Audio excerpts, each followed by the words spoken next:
Olá, gente, tudo bem? Estamos aqui na segunda temporada do História de Milagres e agora com a nossa história de número 3, que é a da minha grande amiga. Se tornou amiga, porque ela é pastora também, gente. Eu não sabia que ela era pastora, não, só soube depois, tá? Que ela veio aqui com uma história que, gente, vocês são pastores, meu Deus, e tudo mais. Aí a gente se conectou mais ainda, tá? Só que tem um detalhe. Ela está grávida da Maria Júlia, mas não é a primeira gravidez dela, é a segunda gravidez, porque a Aurora, que já é um grande milagre, já nasceu, tá com quantos anos? 2. 2 anos, e não tá aqui, infelizmente. Depois a gente bota aí uns videozinhos dela aí, Bota, né? Porque bota. ô menininha abençoada, esperta, é uma menina linda. Está com o marido. O marido teve que ficar em casa cuidando da Aurora. Segundo filho assim mesmo, nós vamos falar disso pra você já aí que já tem o seu milagre, já tá pensando no segundo. Então assim, eu falo o seguinte, quando abre a porteira, gente, as coisas fluem e deixa Deus guiar. Amém. É verdade? Amém. Quer se apresentar, Dani? Então, Se vamos apresenta lá, aí, né? povo. Meu nome é Daniele, hoje eu tô com 35 anos, né? Somos pastores, não estamos agora liderando uma igreja especificamente, em breve isso deve mudar. Mas Quando tem filho as coisas mudam, né? em breve a gente deve voltar à ativa aí de liderar especificamente uma igreja. Mas a gente hoje é pastor auxiliar na ILAM, né? O doutor pastor Rodolfo esteve lá na sede. Abençoado, como se tinha abençoado lá, gente. Amém. Que igreja maravilhosa. Amém. Bênção. Pode me convidar de volta, tá? Amém. Vai lá. E, enfim, eu comecei a tentar engravidar com 28 anos, a gente vai contar essa história aí. Isso. E foi 4 longos anos para conseguir, de fato, a primeira gravidez e com uma bela ajuda do Dr. Rodolfo da equipe aqui. Dani, vamos lá então. Vamos Vamos. começar com a sua história. Então. Vamos. Você, com seus 28 anos, já no Ministério Pastoral, você e seu esposo resolveram engravidar, acharam que ia ser fácil, mas começou a ter um monte de percalços aí, não é verdade? Sim, O que aconteceu para de fato vocês se tocarem assim, que vocês precisavam de uma ajuda, né, de um especialista para poder engravidar? Então, eu tinha uns 28 para 29 anos e a gente foi tentando naturalmente, né? E a gente, depois de um ano, viu que a coisa não estava acontecendo. Então, tinha alguma coisa esquisita. Aí, comentando em particular com alguns amigos, a gente começou a correr atrás, fazer alguns exames, comentando com alguns amigos. Olha, eu tenho um conhecido que é médico, que de repente pode te ajudar, especialista nessa área de fertilidade. E aí a gente começou a investigar mais a fundo, fazer alguns tratamentos. A gente chegou a fazer namoro programado, umas 2 ou 3 tentativas. Antes até do namoro programado, a gente fez também indução de ovulação. Enfim, uma série de... Chegou um monte de coisa, né? Aí você tinha lá um ovário policístico like ali, você emagreceu, na verdade, né? Você tava um pouquinho mais gordinha ali pra parecida com como eu estou hoje, mas... Você tá gorda, então, pô. Falou pra mim que tava enorme, tá nada, tá tipo grávida assim, né? Teoricamente, né? Vamos colocar assim. Maria Júlia tá com quantas gramas assim, mas... Você fez a agora eu não sei, mas eu acho que tava com 400 isso aí, gramas, né? em Então, torno você disso. deve ter aí já de barriga com deve ter uns 3, 4 quilos aí. Tá lindo, pô, tá ótimo. Mas fala, mas para engravidar, né, precisou, né, trabalhar o corpo ali naquela época, né? Aí naquela época eu emagreci em 3 meses, 11 quilos, corri pra fazer exercício, Tipo, dieta. ovário, que a gente falou no outro episódio, né? Sim. Então se você perdeu as dicas de ovário policístico, veja o segundo episódio que a gente falou muito disso lá. Mas vamos lá, Dani. E aí eu consegui parar a questão do ovário policístico. Resolveu. Só com dieta e exercício. Tinha irregularidade menstrual? Nem tanto. O que eu tinha mais era um ciclo longo. Sim, não ciclava todo mês, né? Era um ciclo meio longo, assim, às vezes 35, 40 dias, e ficava ali naquela faixa ali que provavelmente muitos eram os ciclos anovulatórios, Para né? você que talvez, né, fique preocupada com o teu ciclo, o ideal, gente, é você menstruar todo mês. Sim, Se você começa a menstruar mês sim, mês não, e começar a ficar um negócio assim, realmente procure ajuda.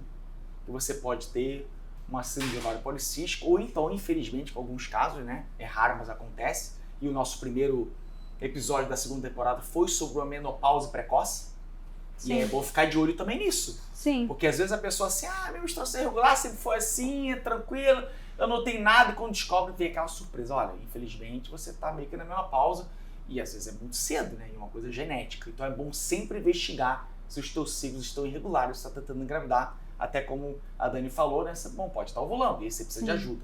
E a primeira ajuda é isso, né? Procurar alguém. Você procurou um especialista de fora, não foi? Foi nem do Rio, né? De Curitiba, porque né? De fora. ele era de Curitiba, ele era conhecido, parente de um casal amigo nosso. Era cristão também? Sim, né? Não, ele não era cristão, mas nossos amigos eram. E aí ele meio me acompanhou à distância, ele ia me orientando, mas eu percebi que aquilo dali estava muito superficial ainda, eu precisava de um acompanhamento mais próximo. Sim. Aí, provavelmente, como muitas mulheres, provavelmente quem está nos assistindo também deve estar procurando, fazendo isso. Eu fui em fóruns, grupos, pesquisei informações e conheci uma clínica. Daí eu fui nessa clínica e comecei a pesquisar mais a fundo o que poderia ser feito, né? Era uma clínica de fertilização. Não era para ser. E aí, nessa primeira clínica, eu refiz alguns exames, aí eu descobri o hipotiroidismo também, é uma lista de problemas. Um monte de coisa, né? E o marido, Júlio, como é que tava o sêmen dele? Você fez um sêmen comum ali, né? Deixa aquele bolo, deixa aquela cereja para depois, calma. Sim. Viu ali o sêmen, tranquilo, né? Fez um espermograma e tinha alguma questãozinha de mobilidade, mas segundo o urologista não era nada muito sério. As trompas eram boas, assim? As trompas? Fiz videoestereoscopia, salpingografia. Quando eu fiz a esterossalpingografia, falaram que a princípio estava tudo bem, teve permeabilidade e tal. Mas depois até fui fazer uma videoestereoscopia e o médico também era de reprodução humana. Aí eu mostrei rapidinho a esterossalpingografia para ele e falou: essas trompas estão um pouquinho elevadas, pode ser que tenha alguma aderência. Descobriu depois, o motivo. Né? E aí, mas assim, nada. Pra FIV, então. 3 anos tentando engravidar, vamos lá, vamos embora.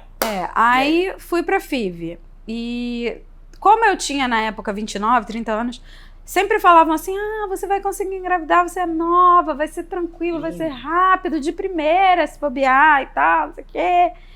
E aí, nessa primeira tentativa, eu tive até hiperestímulo, mas eu não consegui tantos embriões. Você teve quantos ovos? Você lembra, assim? Não foi tanto, foi mais de 10. Assim, eu tinha potencial para conseguir muito mais, mas não conseguiram tantos. Você chegou a compartilhar óvulo? Não? Não, né? Eu consegui acho que uns 12, 11. Não dá, né? Ficou tudo pra você mesmo. E aí, eu tive 5 embriões, 2 de 3 dias, uma mórola de 4 dias e 2 blastocistos de 5 dias. E aí, nesse caminho todo, separaram os embriões em lâminas. Vamos transferir 2 de uma vez. Você já tem mais de 30 anos, pode e tal. Aí eu transferi os de 3 dias, não engravidei. Pra quem não tá acostumado com isso, né? Os embriões, eles têm algumas classificações. Então, assim, o embrião de 3 dias, ele ainda, a gente chama de estágio de clivagem. Ele tem até de 8 a 10 células ali. E ele ainda vai virar blastocisto. Então, antigamente, quando eu tinha cabelo ainda, a gente fazia essa técnica. Mas essa técnica foi abandonada tem 8 anos, mais ou menos, ou até mais, né? Onde a gente começou a fazer a técnica de blastocisto para diminuir aquela quantidade de gêmeos que tinha, né? Lembra? Antigamente, você tem gêmeos, fez FIV, né? Hoje acabou isso. Hoje a gente tem muito mais gravidez únicos, de um embrião só, do que aquele monte de gêmeos que a gente tinha antigamente. Por quê? A gente transferia em D3, teoricamente, com 35 um virava blasto, ou até 39 com 3 um virava, com acima de 40 virava, e aquela loucura, às vezes os 2 viravam. E no teu caso, infelizmente, né, parece que nenhum virou, né? Ou se virou, a gente não sabe, né? É, A questão é que você não engravidou, né? positivo zero. E aí você tinha lá ainda os 2 Tinha blastocistas, né? 2 E blastocistas. o que falaram pra você lá na época? Investigaram alguma coisa? Ou falaram, não é assim mesmo, vambora. Tocaram o barco. Fizeram um novo exame de ressonância para avaliar se de repente tinha alguma coisa. Tinha uma adenomiose bem simplesinha que já tinham visto em outro contexto. Ainda, e uma suspeita de endometriose. Uma leve suspeita. Num dos ovários assim que tinha... parece que era tipo sangue na serosa ovariana. Sim. Mas era uma suspeita, não era nada assim, ainda definido. E aí Você fez meio preparo, então, né? Teoricamente. Mesma coisa. Não mudou muita coisa. E aí não engravidei nada. Os 2 blastocistas. Sim. E aí eu fiquei meio sem rumo. Falei, não sei se eu vou tentar mais uma vez. Você ficou meio com medo, né? Eu fiquei... voltar ali, de ver o que acontecia. Será que vai dar em alguma coisa? Porque no mesmo lugar, mesmo procedimento, mesmo protocolo, eu falei, não sei se isso vai funcionar. Você perdeu a confiança no lugar, foi isso? Também. O que te direcionou assim, eu não vou insistir aqui? O que foi assim a chave? Porque assim, gente, olha, vamos lá. Nada contra a segunda opinião, ela tá aí. Sim. Gente, isso acontece comigo, acontece com qualquer médico. Deus usa... Assim como tem um monte de igreja, também tem um monte de igreja. Cada um tem que ser a sua igreja certa, não é verdade? Sim. E aí quando Deus coloca a gente no lugar certo, a gente consegue entender os propósitos, né? Sim. Então, quando a gente lida com situações como essa, jamais eu quero assim, o doutor Rodolfo está falando mal. Não. É uma questão de direcionamento. Sim. Onde você sentir paz. Só até que tem paciente minha aqui que não engravida de primeira, não engravida de segunda e permanece. Porque ela está em paz. Sim. Mas quando a paciente vê, doutor, não sei, eu falei, querida, vai com a paz, o Senhor é contigo. Claro que a gente fica chateado, porque a gente não quer perder vocês, né? A gente não gosta, mas a gente faz de tudo, né? Mas às vezes Deus fala. E Deus falou com você, não foi? Sim. Através de um casal de pacientes meus, né? Que eram membros da igreja, tu pastoreava eles, não era? Sim. Conta essa história aí. E aí... E detalhe, gente. Desculpa te interromper, porque eu tô aqui, falando dela aqui. Você era pastora nessa época. Sim. Né? Já era pastora. Sim. Já estava à frente da igreja. Sim. Só que você não contou pra ninguém, né, Dani?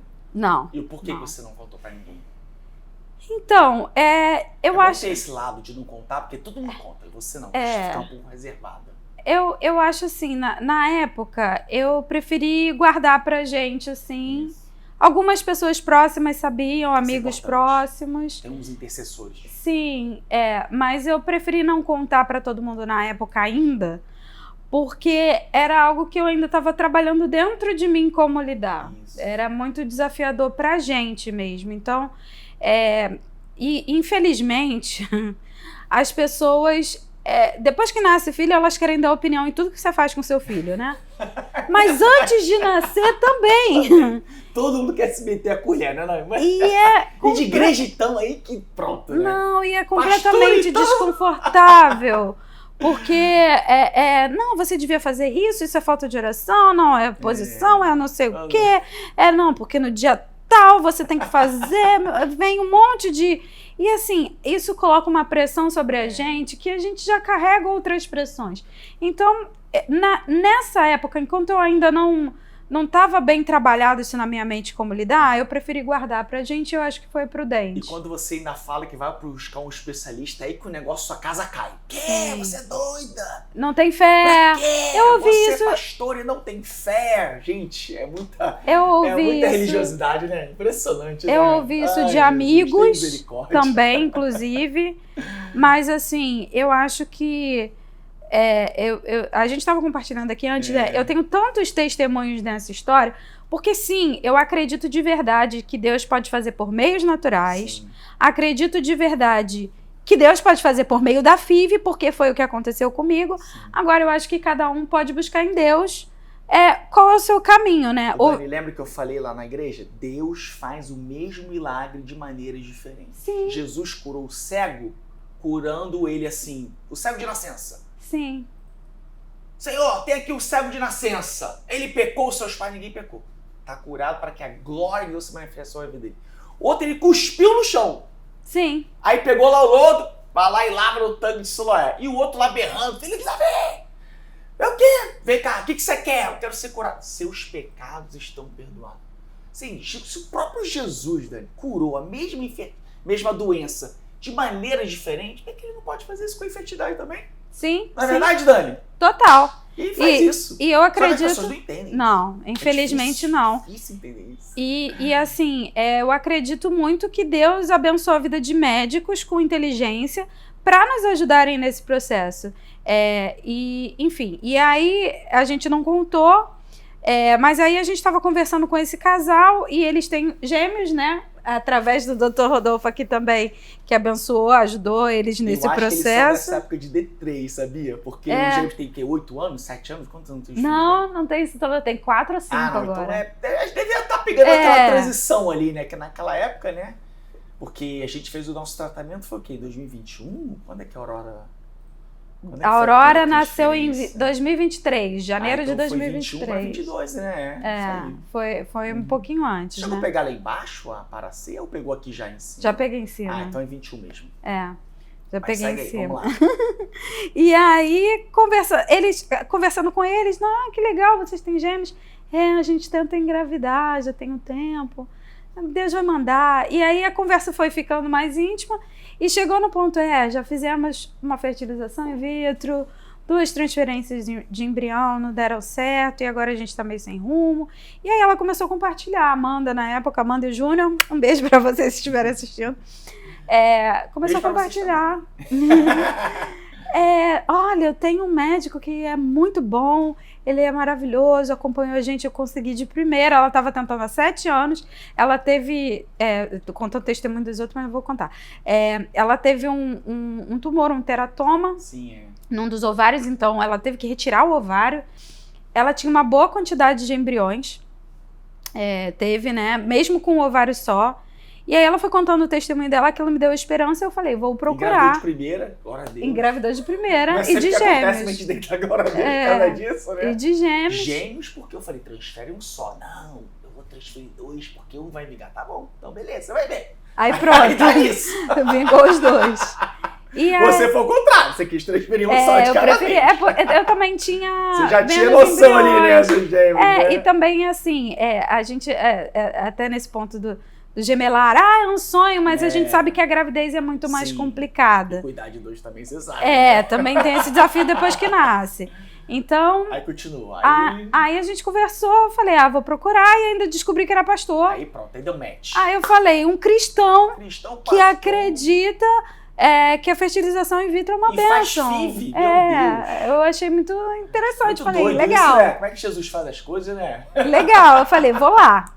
E aí a gente foi na primeira consulta, e aí a diferença principal, né, não falando mal, mas falando bem da clínica da Paracê e do Dr. Rodolfo, é que quando eu estive aqui, eu senti que o meu caso foi tratado de forma individualizada. Sim.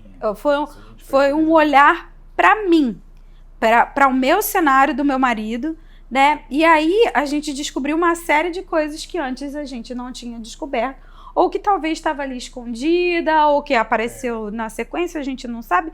Mas assim, a gente descobriu uma fragmentação, o DNA dos espermatozoides, que no espermograma comum parecia que estava tudo mais ou menos certo, mas aí a gente viu que a questão da fragmentação é uma causa de infertilidade masculina. Que causa aborto e até não formação de embrião. Sim. Então, provavelmente isso afetou a questão da primeira fertilização e descobri uma endometriose profunda. 2 endometriomas do lado direito, né? No ovário direito. Graças a Deus não tinha no esquerdo, mas já estava bem espalhadinha a endometriose e mais a adenomiose também. Enfim, e aí a gente começou a tratar isso e tive toda aquela... Ainda teve um outro agravante que eu tratei por muito tempo, inclusive nessa segunda gestação agora também, endometrite.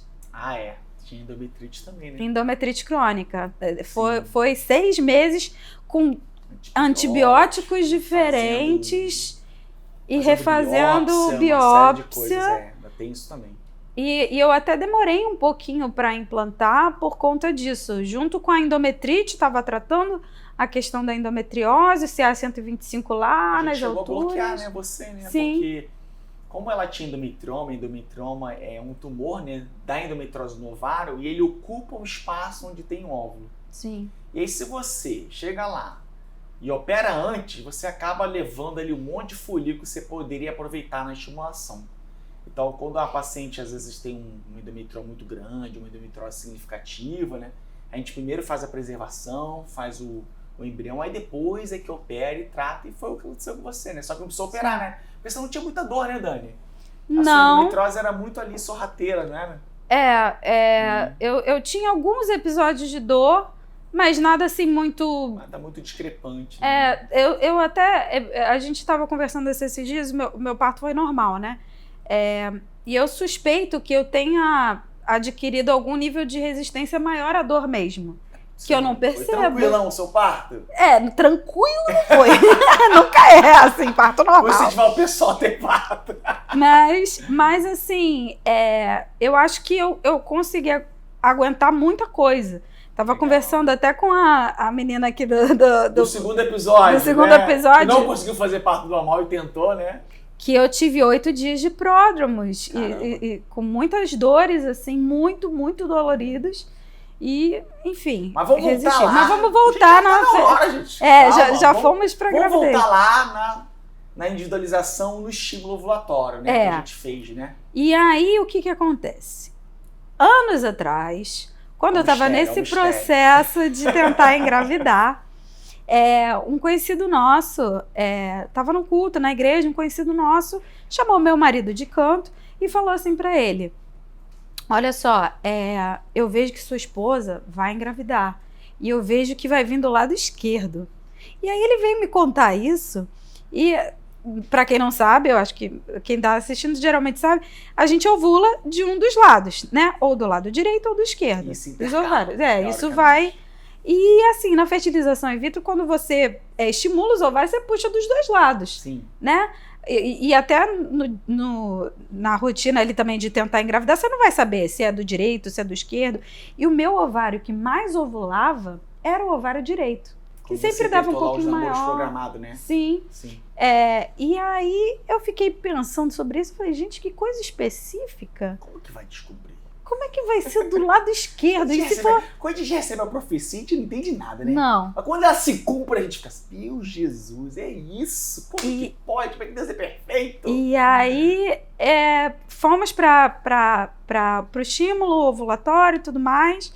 E aí, no dia da coleta, por conta dos endometriomas, do lado direito, não conseguimos nenhum óvulo do lado direito. E aí, eu lembro que no dia eu tava meio grog, né? A gente fica grog, ele meio... Aí o doutor... anestesia. Aí o doutor veio na sala com uma carinha meio triste, assim, porque tava muito legal, assim, as ultras. Tava parecendo que ia conseguir muito óvulo. Sim, e dos dois lados. Óvulos, assim, né? E só conseguimos ali em torno de 9. Sim, era pra ter uns 15, né? Mais ou mais, Tava boa ali a visão da coisa. E aí, o doutor veio meio triste, assim, olha, a gente tem uma boa notícia que a gente conseguiu 9 óvulos, mas infelizmente a gente não conseguiu mais porque a gente só conseguiu coletar do lado esquerdo.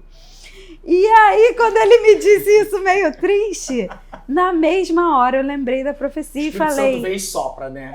E falei, isso pra mim é um sinal de que Deus vai fazer. Olha, até arrepiei. Se eu soubesse disso, eu nem tinha aspirado o ovário direito, gente. Deixa pra lá. Mas é a profecia se cumprir, não é verdade? Total. Tem que tentar e não conseguir. Não, é a palavra. Total. E aí, desses 9, acho que tinham 7 maduros. Desses 7, 3 viraram blastocistos, eram bons blastocistos, né? de boa qualidade. Não cheguei a fazer biópsia na época, porque era nova. Você tava com 32, né? Não, na época acho que 31. Não precisava. A gente só faz biópsia a partir dos 37. E aí, a gente... Ok, vamos esperar, porque tive um hiperestímulozinho, vamos esperar, vamos congelar e transferir. Aí transferimos. Mas aí teve que tratar endometriose. Sim, ainda tive só isso. Transferiu 4 a 6 meses depois. Foi bem depois. Lembra? Foi. Porque tem que desinflamar, tratar Sim. endometriose, não precisa operar. Sim. Ficar prontinha, eu lembro dela aflita, querendo logo. Falei, calma, filho, tempo de Deus, é perfeito. As coisas vão acontecer assim, não se apresse. Você se apressou, que a gente aprende com os erros dos outros e com os nossos, né? Sim. Você se apressou lá na outra, aqui não, Sim. vamos tratar essa endometriose. Se a 125 com o sinal de inflamação tá aumentar, tinha que, baixar Segurar sua tudo. bola lá, Sim. segurar um pouquinho, esperar um pouquinho para Deus fazer o milagre. E até nisso, apesar da ansiedade, né? Eu via realmente esse cuidado individual. Espera, né? Do processo. Não vamos fugir do processo. Isso aí. E aí, eu tive que tomar o remédio para bloquear por 3 meses, né? Ali a endometriose. E aí, transferimos. Aí, na primeira tentativa, eu engravidei, foi aquela comemoração. Nunca tinha tido beta positivo, nunca, né? Na vida, né? Fica toda feliz, né? Aí, época de Natal, aí contamos... Foi Natal? Era, Uau. época de Natal. Deus também fez uns negócios muito interessantes em relação a datas, assim. Muito. A gente não entende, né? E aí, foi época de Natal, aí contei pra família e tal. Fiz o primeiro beta, não tava lá tão alto, mas... mas subindo, né? tava bem, né? é assim mesmo. Às vezes começa e engrena depois. Mas, infelizmente, depois de uma semana, refiz o beta por conta própria. Porque, né? Tava com medo, né? Viu na internet, fazer um monte de beta, mas tudo bem, vamos lá. E aí eu refiz e ele não tinha subido nem perto de adequadamente. Dobrado, assim, né? Nem perto. Escalonado, né? E aí já começou uma situação, e agora? E aí a gente foi acompanhando. Aí na primeira ultra, né? Não viu. Ficou. Viu o saco gestacional? Viu, chegou a ver batimento. É mesmo. Só que mesmo tava com muito não pequeno. Tanto assim, né? A gente conseguiu ver. Tava muito baixo, incipiente assim. ainda, né? E aí, com mais ou menos. Mesmo, né? Lá na oração. Sim, aí pedindo milagre. foi tentando resistir aquilo tudo, e a gente, nesse processo todo, assim, de descoberta desse beta que não evoluiu adequadamente. Durou mais de um mês, né? Umas 4 semanas a 5 semanas. A gente fez uma nova ultra e aí descobriu que realmente não tinha evoluído, né? E aí foi uma tristeza terrível. Mas você ficou bem abalada, você botou na internet. Não, e aí eu falei, lá, gente. O aborto, sim. Aí você resolveu contar a sua história, sim. né? Também pra internet, né? Aí eu falei, eu acho que agora é hora de expor. Isso aí. Porque eu não queria que essa situação passasse ignorada na minha vida, sabe? Sim. E assim, por tudo que a gente vinha vivendo de esperança, de milagre, eu realmente acreditava ali, eu estava, mesmo com todo o sofrimento, de que expor aquilo naquele momento serviria depois de um testemunho. Aprendi isso com os meus pastores. Depois você procura aí o filme Fé para o Impossível. Isso. Vamos falar desse filme depois. Pastor Felipe e pastora Renê. Esse filme é benção. Ele filmou todo o processo. Vou só dar alguns spoilers. Ele filmou todo o processo que ele viveu com a esposa, a pastora Renê, o pastor Felipe filmou. E isso se tornou um grande testemunho, né? Então ali eu falei para mim mesma, conversei com meu marido. Ela tinha tido na época? O quê? Ela já tinha tido aquele ataque daquele doido lá que quase matou já, ela. Isso foi ela bastante tempo. Ela estava na recuperação, né? Não, já estava bem. Já estava bem? Já estava bem. Uhum. E aí, eu falei, vou compartilhar. E aí eu compartilhei a perda do bebê. Eu compartilhei a perda, só pensa nisso. Foi numa sexta-feira de janeiro. Foi no dia 21 de janeiro. Foi numa sexta-feira de janeiro. Postei lá no Instagram uma foto do examezinho positivo de urina, mas contando ali em preto e branco, assim, contando um pouquinho. não foi pra frente, mas Deus está no controle e tal. E aí, nesse interim de tempo, a gente teve um retiro de pastores, e aí teve um momento, tinha muitas pastoras grávidas, assim, umas Sério? 3, 4, 5, sei lá Você acha que quantas. Deus faz de propósito, mas não, na verdade Deus tá querendo te incentivar teu sonho. Não é pra jogar na sua cara. Olha, ela conseguiu, você não. Na verdade, persevere, que um dia você vai chegar lá. E aí eu tava nesse retiro e tal, e teve um momento que uma das pessoas lá falou assim, vamos orar pelas grávidas, para abençoar a gestação delas, para que seja uma bênção. Eu falei, Deus, por que você quer fazer? Eu acho que tá chegando num nível de tortura, Senhor. Você já tinha abortado, né? Você tava pós-aborto, né? Tinha. Sim. Onde os hormônios estão bem embaixo mesmo. Sim. Eu tinha divulgado em janeiro e era em abril, começo de abril que a gente foi para lá, mas eu ainda estava vivendo muito forte o processo de luto, porque foi mais de um mês vivendo esse vai não vai, o vai não vai, assim, essa... Foi uma coisa assim, não, foi... tipo, perdeu, devagar, acabou, não, foi muito remoendo ali. Vieram bem devagar, né? Sim. E aí, todo mundo juntou para orar pelas pastoras, daí eu fechei meus olhos. Não, eu tava ali orando também. Mas eu fechei meus olhos, eu falei assim... você foi orar pelas pastoras grávidas. Fui! Com a sua dor. Sim! Eu me senti igual a Jó, orando pelos amigos com a vida toda errada ali, toda problemática. Deus usa a gente na nossa dor mesmo. Aí eu fechei meus olhos, estendi a mão assim, muito... Não tinha nem força. Obediência. Total. Estendi assim a mão, eu falei, eu não vou sair daqui porque eu não vou, porque eu tô aqui e vou orar.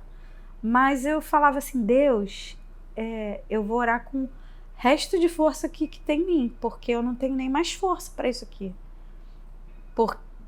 Que situação, né? E aí eu orando ali baixinho, nem falando alto, todo mundo amém, que Deus abençoe, todo mundo amém. E eu assim, amém.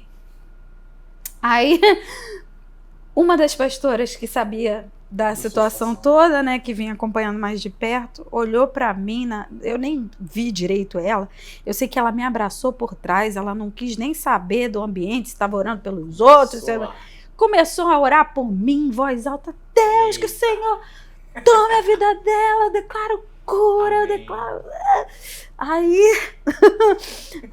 Aí veio mais um. Quando eu vi, eu não via mais o teto do lugar. Só via pessoas em volta, orando por mim. E foi muito, muito incrível. Poucos dias antes eu tinha feito uma ressonância de novo. A gente ia acompanhar, né, a endometriose. E assim, nunca esteve tão ruim. Terrível, estava terrível. E aí... eu falei, não, mas eu vou acreditar, Deus vai fazer, e amém. E eu lembro que essa pastora Rô, Rosângela. Pastora Rô, se estiver vendo a gente, qualquer coisa eu mando só essa parte para ela. O poder da oração, ó. Ela virou para mim e falou assim, amiga, você consegue acreditar pelo menos só mais uma vez? Eu falei, consigo. Ela falou, porque vai acontecer. Eu falei, amém. Aí, transferimos. Mas a gente teve que bloquear de novo ou não? Eu acho que eu aproveitei, falei, já que a gente fez, você abortou, vamos... Eu acho que eu não deixei muito, né? Eu vi o teu sofrimento, eu falei, cara, vamos logo.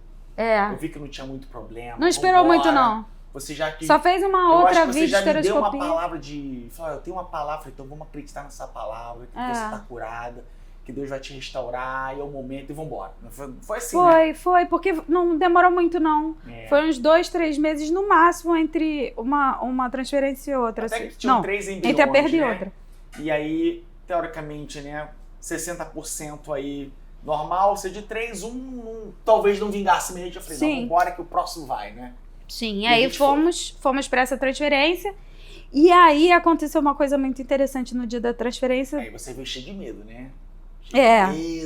E assim, orando muito no espírito, assim, Deus, toma conta. Tava tensa na transferência. Pedindo confirmação de tudo quanto é lá.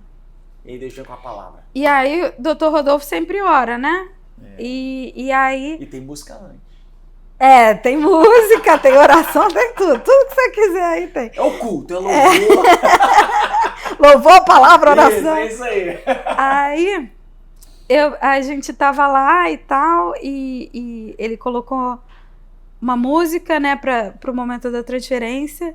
E no momento da transferência, no momento que ele tava colocando lá, a música tinha uma frase, né?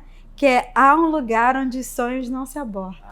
Foi muito forte. Foi muito profético isso. E aí eu comecei a chorar e tremer. Aí ele falou: calma, que eu não sabia, né? Calma, que eu tô colocando agora. Falou contigo, né? Aí eu falei: no momento tem que ficar tranquila, né? Ficar parada, né? Eu falei: tô atrapalhando tudo, vai fazer o quê, né? Aí ele: calma, tá bom.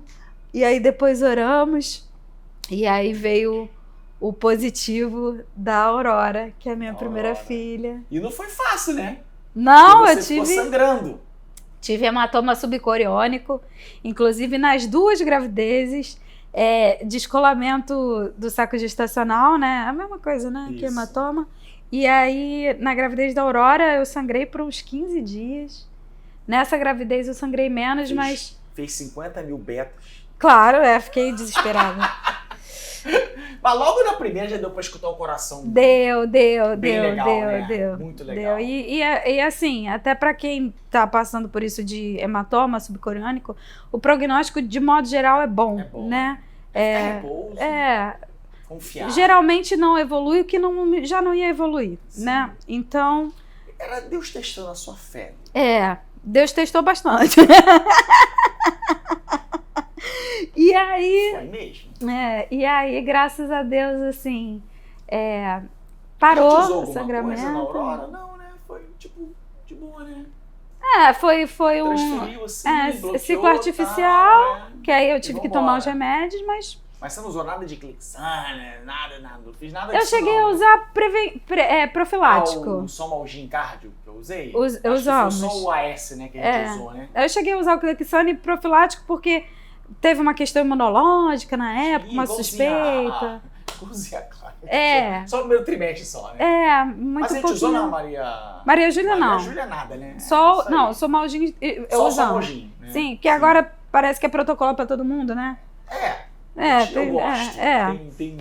Tem gente que gosta, mas eu prefiro usar. Sim, e aí a gente usou, mas também nada além, assim, e graças a Deus. Depois que você venceu essa barreira, né, que Deus falou com você, né, ali naquele momento da transferência, e aí você ficou sangrando, e você demorou a contar para a igreja também, né? Como é que foi essa questão aí de se segurar e ao mesmo tempo você tá ali? Teve também umas mudanças ministeriais também nesse período, não foi? Deus fez uma bagunça na vida de vocês, né? Bagunça boa. Eu contei quando eu recebi o Body do Milagre. Isso, com 9 semanas. Aí eu subi lá na igreja para dar um testemunho. E aí a gente contou, estamos grávidos, e foi uma comemoração, porque as pessoas já vinham orando por nós, tinham acompanhado a primeira perda, oraram muito para que a gente não perdesse, mas Deus tem seus planos, a gente sabe que Ele é soberano. E aí, quando souberam, foi uma festa, né? E aí a gente continuou pastoreando a igreja, e quando chegou mais para o final da gestação, porque a igreja ficava muito distante da nossa casa, né? A gente achou prudente deixar com outro casal de pastores e focar um pouquinho mais nesse momento, que era muito novo pra gente, né? O ministério agora é cuidar da Aurora, né? Teoricamente, né? Aí a gente resolveu focar um pouquinho. Foi tranquila, né?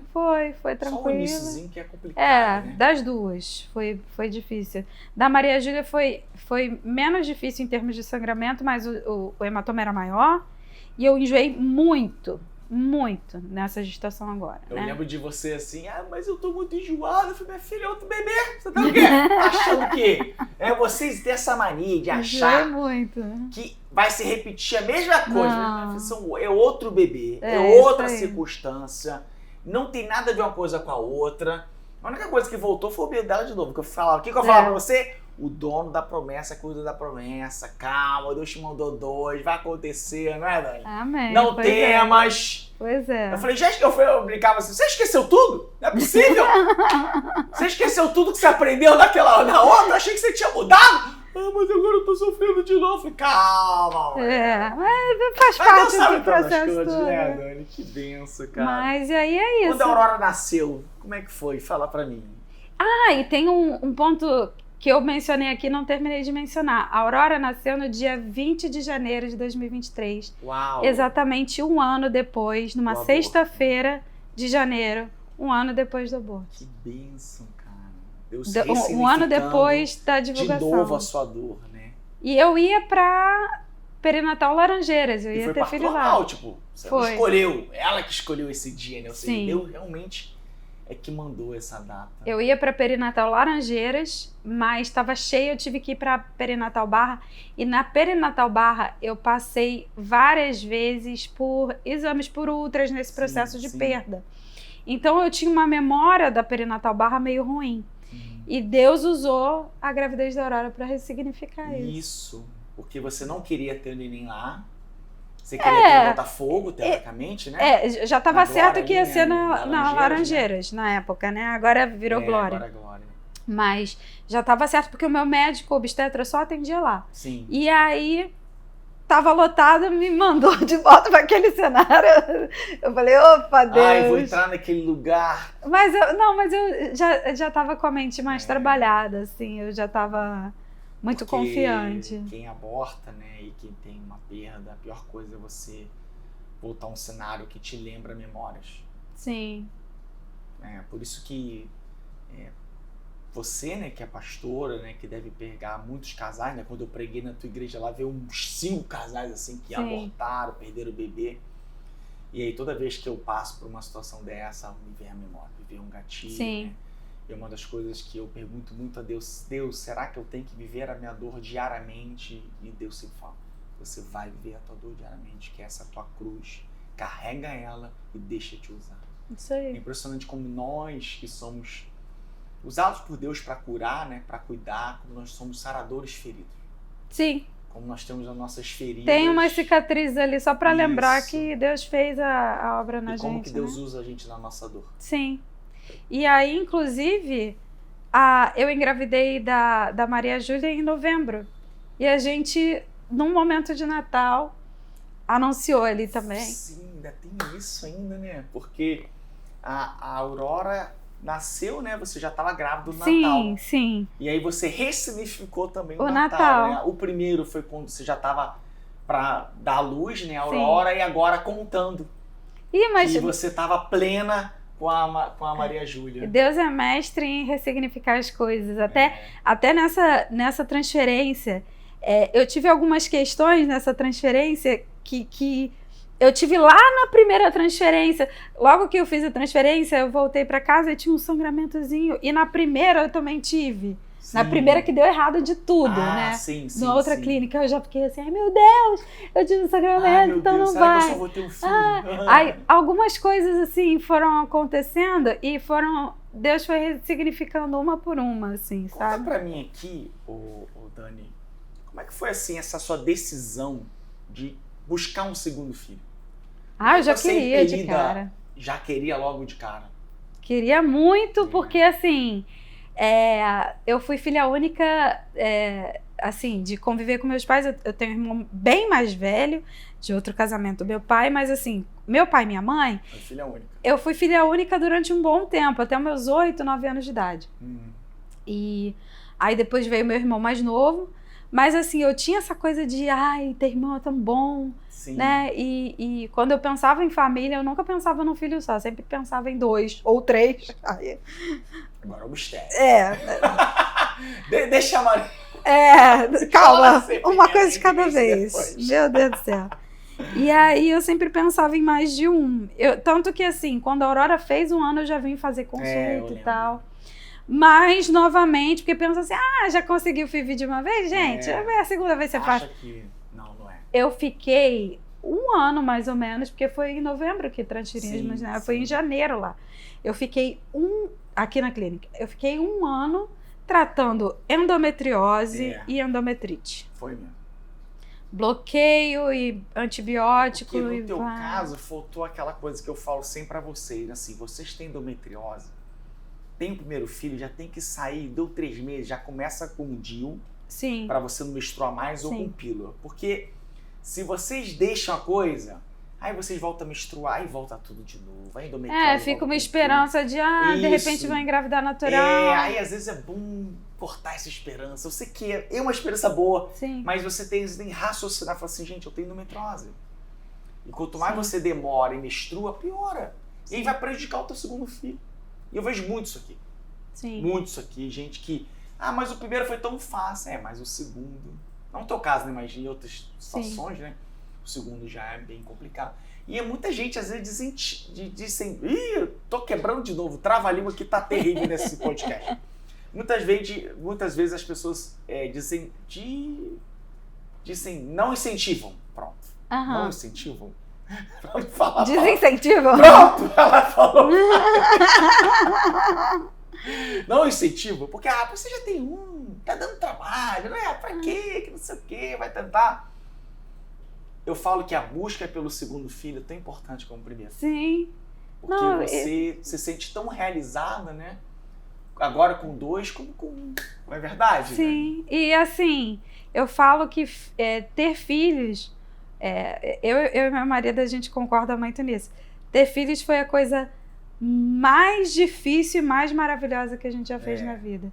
Passar pela vida, pela nossa existência, sem viver essa experiência, teria sido muito incompleto. Você como pastora, você ficou um pouco assim, mas eu vou engravidar profetização em vida? Chegou a passar isso pela sua cabeça? Ou no não? começo, lá sim. Fica, né? Até porque não é todo mundo, mas tem pessoas que falam mal da fertilização in vitro. Tem algumas linhas cristãs, principalmente mais católicas, né? Mas também tem protestantes. Os neopentecostaisaões, né? Que tem essa coisa... As coisa... igrejas bem tradicionais, assim, realmente são bem... Que tem essa coisa de ser contra a fertilização in vitro. E eu comecei a buscar em Deus, orar. Eu já ouvi até assim, não, eu não vou fazer fertilização in vitro. Eu ouvi de uma pessoa de referência, tá? Não vou fazer porque... Deus vai me dar Isaac e não Ismael. Não vou tentar dar meu jeito. Sente essa aí, gente. Ai, só misericórdia. Exatamente, o pessoal fala isso. Porque Sara deu um jeitinho e nasceu Ismael. Eu falei, meu Deus do céu. Aí, o que eu sempre digo quando alguém vem falar esse tipo de coisa pra mim é: ninguém sabe tão bem quanto a mulher, o homem, o casal, que tá tentando engravidar por fertilização in vitro, do quanto a mão de Deus nesse processo é importante. Porque pensa que a transferência ali já virou um bebê, já virou uma gestação, já virou uma vida. Não, ainda é uma vida em potencial. A partir do momento que nida, né, que gruda no útero e ali evolui, aí temos uma gestação em curso. Porque enquanto isso não acontece, não é uma gestação. Ainda não aconteceu. E a gente sabe mais do que ninguém. Eu fiz 5 tentativas, transferências de embrião. Na 4ª eu consegui minha filha. Foi mesmo, foi na 4ª. Na porque 4ª. Foi 2 da outra clínica, mais uma que abortou e a 4ª que você conseguiu. Olha a perseverança. Imagine se você tivesse desistido. Eu não ia desistir, não. Imagine. Olha, Dani, você é um grande exemplo de uma pessoa que se submete aos propósitos de Deus. Amém. Você realmente desceu da sua glória, não é verdade? Como Jesus, assumiu ali alguém que precisa de cuidado, buscou, sim, graças a Deus, né, que Deus nos conectou, né? Sim. Né? Nós que somos pastores, né? E a gente sabe que cuidar de ovelha não é fácil. Né, e aí eu tenho 2 tipos de ovelha. Tem a ovelha igreja e a ovelha que são elas, né? Ela acaba virou minha ovelhinha, né? Das tentantes, né? E como é bom estar fazendo esse podcast com você, essa história belíssima dessas 2 joias preciosas. Tô doido pra receber essa menininha com bora do milagre, as 2, né? Se bem que a Aurora já não vai poder usar, né? Mas né? Já vai estar com... Engraçado que você vai receber o bora do milagre versão 2. Não, já até Ah, não, você já recebi. tem um, já depois tem que te dar a versão 2, porque com a Ah, 39 vai ter a versão 2. Aí Ah, a pode gente, fazer então vou isso aí, querer, vou exatamente. Ai, meu Deus, agora tu não vai querer, Jesus. Vamos lá. Pronto, que é o Mas problema. qual é o teu recado? Qual é o teu recado pra essa mulher que hoje tá aí, talvez sofrendo calada, talvez até com orgulho em si, né, de não querer procurar e tudo mais, o que vão dizer de mim? Infelizmente, muitas pastoras, eu te vi isso na internet, cantoras, gospel, sabe, pessoas famosas que falam, eu não vou me submeter a feitiçações e deixam de realizar o sonho. Qual o seu recado para esse tipo de mulher aí que tá relutante a essa questão da reprodução humana? A sua experiência. Será que você viu a ausência de Deus nesse processo De todo? jeito nenhum. Ou do início ao fim você viu as profecias se cumprindo e os sonhos se realizando? Pois é, Então tá. o que eu aconselho é, se você sente que isso é um problema, coloque isso diante de Deus, porque para mim o Senhor usou como uma forma de trazer um milagre para minha vida, para minha casa, para minha família. Como eu falei, viver a minha vida, nossa vida de casal, minha e do meu marido, sem a experiência de ter filhos, teria sido de verdade incompleta. Então, claro, tem outros meios também de ter filhos, a gente sabe, tem a própria avó-doação também, tem adoção, mas também viver a experiência de gestar foi muito maravilhosa para mim. E, assim, uma palavra que eu lembro muito forte para você que está tentando e tal, que foi uma palavra que a Amanda compartilhou comigo na época dos momentos difíceis que eu vivi. Ela acompanhou muito as minhas 2 primeiras gestações, a que eu perdi e a da Aurora, e uma vez a gente compartilhando, chorando juntas e tal, ela me abraçando, ela falou assim, Dani, você vai ver que quando isso passar, vai ser só uma lembrança. Exatamente. Só vai ficar a lembrança e você vai ter isso como aprendizado e viver momentos maravilhosos como mãe. E foi o que aconteceu. E eu aconselho assim, se você tem algum problema, não espera ficar mais velha, porque tem isso. Sim, às vezes as pessoas ficam, não, eu vou ter. Aí, 35. Aí, quando chega os 35, a gente sabe que o declínio da fertilidade acontece. E aí, pessoas com 40 e poucos, não espera chegar nessa idade. Ah, mas eu não tenho dinheiro. Tudo a gente, querendo, a gente organiza e consegue fazer. E procura um especialista, né? Procura o Dr. Rodolfo. Eu sempre falo Dr. Rodolfo. Fazendo jabá aqui, não foi combinado, tá, gente? De verdade. Mas eu sempre indico, ele sabe que eu já mandei muita gente pra ele. Como você foi instrumento. Eu mandei muita gente pra cá. Impressionante. Porque realmente assim foi algo que abençoou nossa vida, transformou nossa vida.